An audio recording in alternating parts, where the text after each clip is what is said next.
Hey everyone, today what we're going to do is talk about one of the most important things when buying a tube of paint, and it's actually something that confused me a lot. So what we're going to do today, we're going to talk about how to read a paint label. Here's a paint label by Gamblin. That's pretty much one of the few paints that I do use. I love Gamblin. We'll talk about a couple of reasons why I love them. So first we'll start with the name of the color. Now this is almost like a marketing name because any manufacturer can name this whatever they like to. For the most part, it should be the name of the pigment or the common name. So for here we see that it's cadmium, and then we see the name of the hue family. So the hue family is that it's a red color, and then it's a light version of it. Honestly, anyone can call something cadmium red light. There's actually a few brands out there that call them cadmiums when you'll see that they're actually not. That's why it's super important to look at a few things on the label. Next, we have the series number. Series number has to do with how rare it is to find the pigment. Here, cadmium is expensive. It's a heavy metal, so it's a series 5, which means this tube probably runs you somewhere between $40 and $60, depending on the manufacturer. Next, we have the size of the tube in milliliters. In parentheses, we have it in ounces. Typically, paint tubes come in 37 to 40 milliliters. You can also get them in cans too if you paint with big brushes and do large paintings. Next, we have the most important part of reading a label, though. This is what's called the CIN name or number, and that stands for the color index name or number. The color index name or number it's an abbreviation, and the way to read it is that typically you'll see PB or PBK, PBR. What that stands for, or NR, which is natural red. This is pigment blue. Pigment black has the K. Pigment R has a BR. Pigment green, PG. Pigment red, PR. So we're at the PR for pigment red 108. PO, pigment orange is PO. Pigment violet is PV.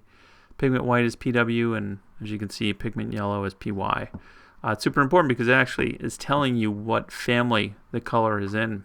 So obviously I'm showing you pigment red 108, which means that it's in the red hue family. This is where across the board, this, no matter what manufacturer you go to, PR 108 is going to be the same pigment to a degree, which we'll get into in a little bit too. But for instance, if you're used to Gamblin and you went to go buy another brand, let's say Michael Harding, if you were to see that you had the same pigment notation on the front of the tube or the back of the tube, PR 108, you know it's cadmium red. Moving right along, the binding agent. The binding agent, sometimes referred to as the vehicle, is typically linseed oil. Sometimes it can be another oil, or a drying oil is another name that it's referred to as. You'll see walnut oil if you work with M-gram paints, or walnut oil is in all of theirs.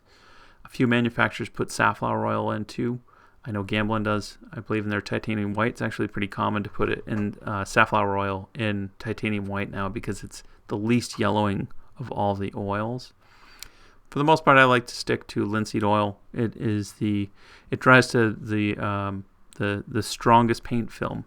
Safflower oil actually tends to be a little bit on the weaker in comparison to linseed oil, and then it's actually safflower oil, I think, is a little slower drying oil too. Linseed is actually on the faster side, relatively. They're all pretty slow. Next, we have the light fastness rating. The light fastness rating is by the ASTM, and what that does is it just tells you that here we have the ASTM, which is the American Society of Testing Materials. Light fastness of 1 is what you're looking to get in your oil paints.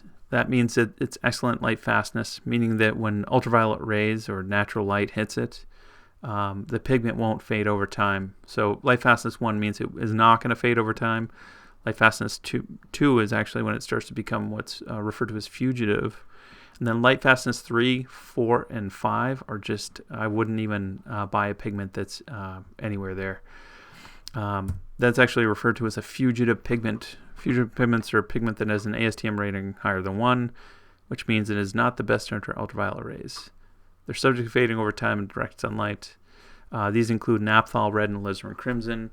Alizarin crimson actually has been replaced now by alizarin permanent. So if you are working with that color, I recommend you switch over. And naphthol red is pretty much cadmium red, I believe, out of the tube. The same, almost nearly the same hue. Next we have the opacity, transparency, or semi-transparency of a color. Hopefully they put that on the label. Not all of them do. I love gambling for that reason, that they tell you exactly what it is that's in the paint, so it's opaque. One of the reasons why I love cadmiums. Next we have the warning label, which just means, something like cadmium is a heavy metal, so it should have a warning label on it. According to Robert Gamblin, it's fused with sulfoselenide, which is the name of the ingredient. It's not just cadmium. It's cadmium fused with this and cooked into an oven, so they're fused. So for what he says is that it's not as toxic as everyone makes it out to be, and it would actually, as he says, pass right. First of all, it wouldn't even absorb into your pores or anything like that. I think the particles are too big. And then if you did get it in you, which you shouldn't be eating or anything around any of these materials, but if you did, it should pass through your system. Heavy metals are bad because they will build up over time in your system, and I don't believe that the body has a way to get rid of them. Anyway, cancer warning label right there. Be aware of it. Looks like in California, P65. I don't think anything gets through P65, or something probably does. But anyway, next is the website. And, for the most part, one of the reasons I love Gamblin' too is that their website is excellent. Here's their website. And if you go onto their website and you click on each color, you can actually see that they're doing tinting, toning, shading, and glazing on every color. So it's a fantastic resource. And then when you go to Cad Red Light, you can see that it's an orange red, first synthesized in 1910. Because of its muted tints, excellent color for natural light paintings. And what you'll see down here is that it shows the pigment, concentrated calcium sulfoselenide, the vehicles, alkali refined linseed oil, Light Fastness 1, Series 5, opaque. And you can actually, one of the interesting things is that you can see that this pigment red 108, Cad Red Light, cadmium red medium is pigment red 108, and then cadmium red deep is pigment red 108. So for me that was confusing because I didn't know, so if we're trying to find something that's universal across all paint brands, why are there 3 different versions, or light, mid, and dark version of a Cad red that all have the same pigment number? And really what it is that they're taking cadmium pigment red 108 and they're cooking it in a furnace. And depending on the length of the time in the furnace is how deep the color gets. So you can actually have different versions of the same pigment in different light and dark versions of it. So it does get a little bit confusing, but it's still more universal way of thinking about your oil paints.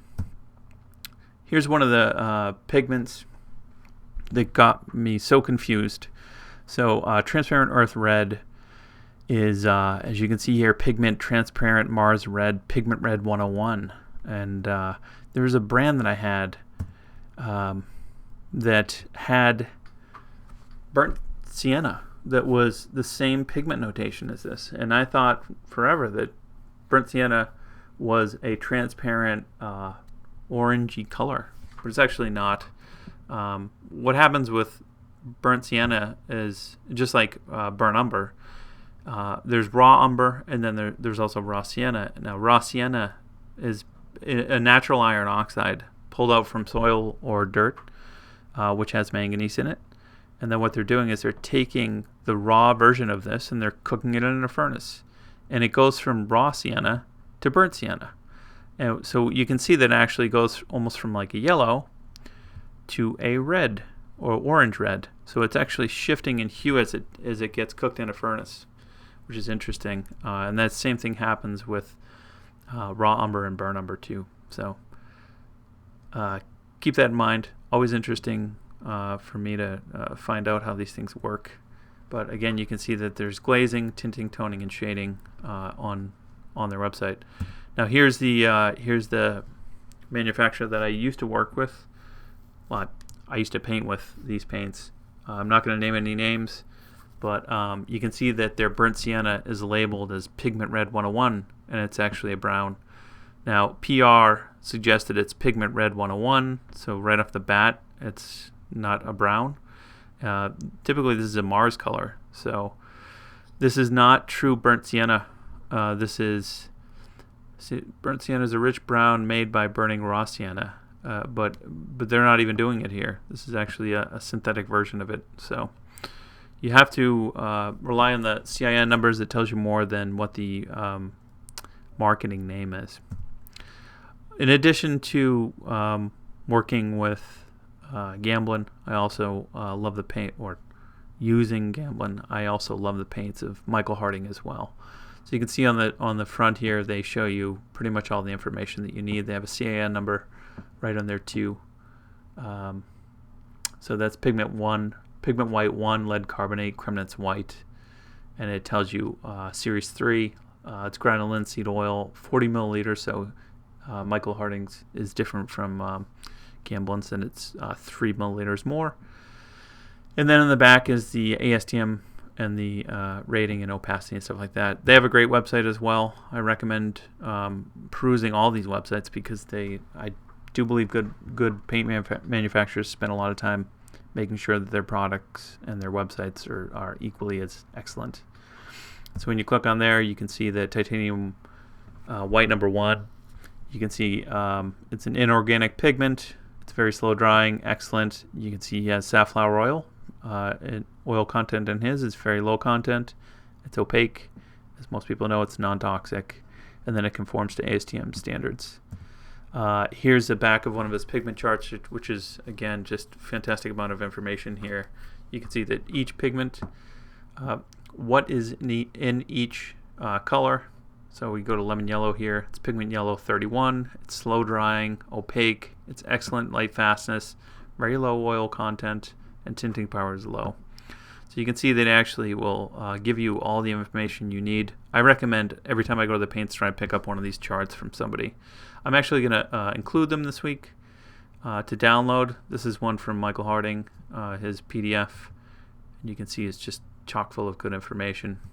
And then here's just a beautiful shot. But here's Gamblin's PDF of their pigment chart too, which has this is a great little resource over here, but just everything on here is just awesome. So I highly recommend you check out the two, Michael Harding and also Gamblin. That's not to say they're the only two good manufacturers. Those are the two that I look at the most because I think that their websites and their products are excellent. All right, thanks for tuning in. Also, thank you all for your patronage, and happy painting.